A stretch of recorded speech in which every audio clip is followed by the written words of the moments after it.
আহ, আমি আর আমার জীবন কি বলবো। আচ্ছা, আমি এর মধ্যে করলাম কি, ইউটিউবগুলোকে আনমনিটাইজ করে রেখে দিলাম। ফেসবুকগুলো আমার ফোন থেকে ডিলিট করে দিলাম, ল্যাপটপ থেকে ডিলিট করে দিলাম, যে আপাতত এসব আর করবো না।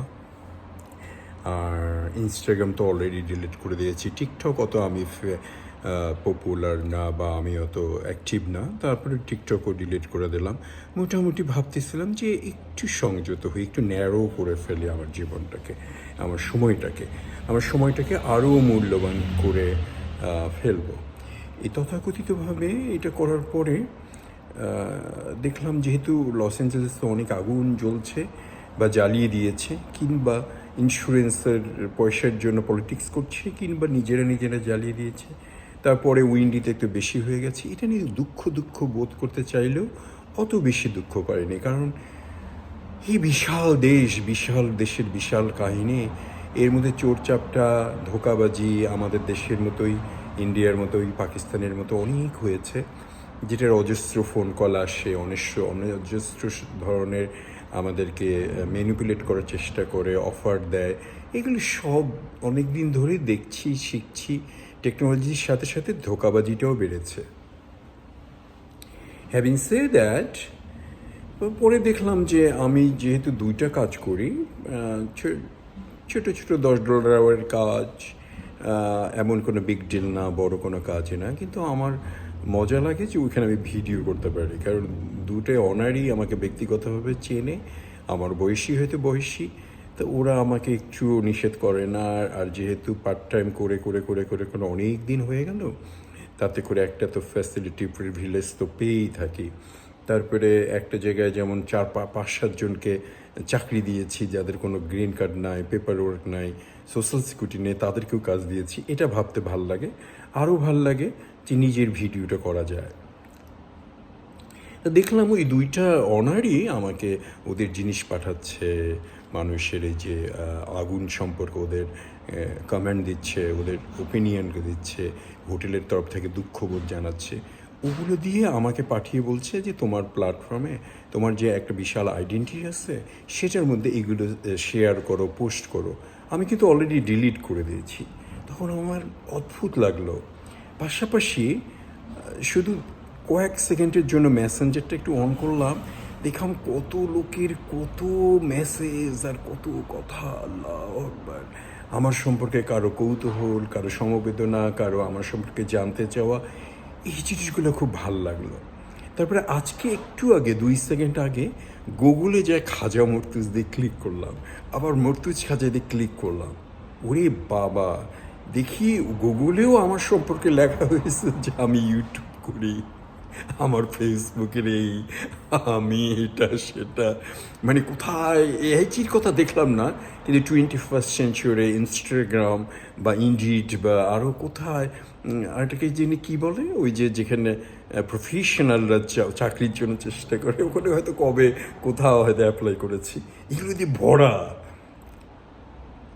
তখন মনে হলো যে আল্লাহর কাছে আমার শুকরিয়া করা উচিত।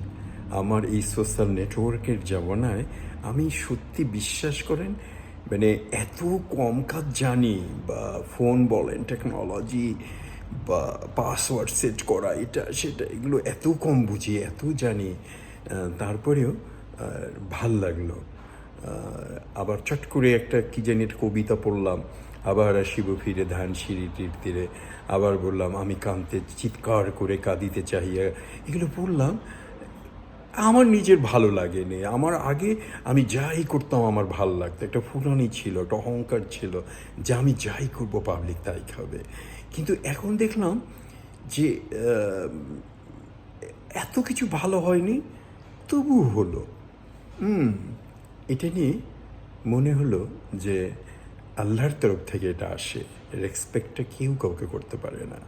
আর আমার ভুরি ভিডিওতে যে মেসেজগুলো দেখতেছি, কমেন্টগুলো দেখতেছি, আর অবাক হয়ে যাচ্ছি, এগুলো কোত্থেকে, এটা কিভাবে, মানে আমি কিন্তু আমার মনে করি না যে আমাকে ইউটিউবার বললে আমাকে কেউ গালি দেয়।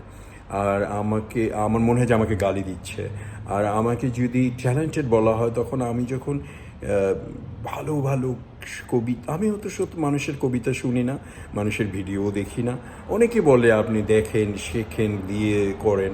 যেমন অগোছালভাবে করি, এই অগোছালভাবে করেও এই অবস্থা, তাহলে তো আমার আরোই করা উচিত।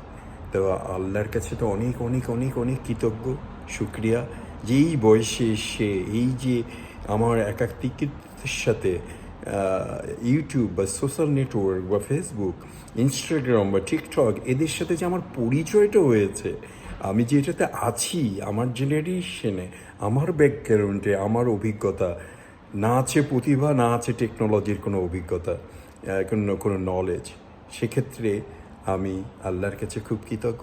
আর কৃতজ্ঞ আমার সেই সব মানুষের কাছে যে আমার এই ভাঙাচুরা কবিতা, আমার আবৃত্তি, আমার কথা বলা, সত্যি তো এটা যে আমি বিশিষ্ট কেউ না হয়েও আমি একটা বিশিষ্ট, আমি আমি আমি আমার ব্যক্তিত্ব। তো আপনারা সবাই ভালো থাকুন, সাবধানে থাকুন, আগুন থেকে ভালো থাকুন। বাংলাদেশ নিয়ে তো দুঃখের আমার সীমা নাই। যে বাংলাদেশ নিয়ে আমি ছোটোবেলা থেকে নিজের বাবার সাথে যুদ্ধ করে এসেছি। আমি শেখ মুজিবকে মন প্রাণ থেকে ভালোবেসেছি, জিয়াউর রহমানকে সবসময় ইগনোর করতাম। আমার আমেরিকাকে হৃদয়ে কখনো ধারণ দেয়নি, এখানে রেখেছি। সেই আমেরিকাকেও আজকে যখন দেখতেছি আগুনে জ্বলছে, ইন্স্যুরেন্সে শেয়ার করছে, এটাও ভাবতে ভালো লাগছে না। সব কিছুর মূলে, শেষ মূলে শুধু একজনকেই ভালো লাগলো, একজনকেই ভালোবাসলাম, একজনের কাছেই আমার যত নত শিকার, সেটা আমার আল্লাহ, আমার ক্রিয়েটার, আমার যে আমাকে মাপ করার দায়িত্ব যার, আমাকে জীবন দেওয়ার দায়িত্ব যার। এই পৃথিবীর আমার যে জার্নিটা, এটা যদি আপনারা দেখেন, অবাক হয়ে যাবেন যে আল্লাহ আমাকে কত ভালোবাসে। আপনাদেরকেও ভালোবাসে অবশ্যই। সুস্থ থাকুন, ভালো থাকুন, সৎ থাকুন, চেষ্টা করুন হেসে হেসে সুন্দর করে আলহামদুলিল্লাহ বলে জীবনটা সুন্দর করে কাটান। খাজা মর্তুজ ফ্রম ক্যালিফোর্নিয়া।